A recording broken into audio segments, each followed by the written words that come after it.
దుర్మార్గుణ్ణి పరామర్శించడానికి జైలుకెళ్లిన జగన్ కులాల గురించి మాట్లాడమేటని టీడీపీ పొలిట్ బ్యూరో సభ్యుడు సోమిరెడ్డి చంద్రమోహన్ రెడ్డి ధ్వజమెత్తారు.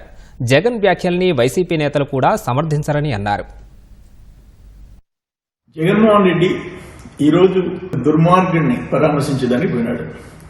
అక్కడికి పోయి ఆయన ఏం మాట్లాడుతున్నాడు? జగన్మోహన్ రెడ్డి ఆయన కులాల గురించి మాట్లాడతాడు, చంద్రబాబు నాయుడు గారు లోకేష్ బాబు గురించి మాట్లాడతాడు. నీ పార్టీ వాళ్ళు కూడా సమర్థించరు. అదేమంటే వార్నింగ్ ఇస్తావు, సప్త సముద్రాలున్నే పట్టుకొంచి లోపలేస్తానంటావు. ఇది కర్మ.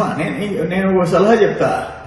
ఇప్పుడు ఈయన పోయి చూసి వచ్చావు, ఒక చెయ్యని మనిషి అనే వాడు చేయని దుర్మార్గాలు చేసిన వాడిని జైలు పోయి పరామర్శించావు.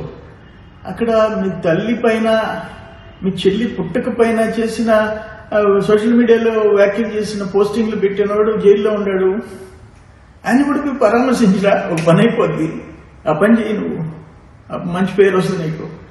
ఇది దురదృష్టం. ఇటువంటి నాయకుడిని మనం సమాజంలో ఎంతమందిని పార్టీ నాయకుల్ని ముఖ్యమంత్రిని చూసాం, కానీ ఇంత నీచమైన ఆలోచనలు ఉండే ఒక పార్టీ అధ్యక్షుడిని మనం ఎప్పుడు చూడాలి.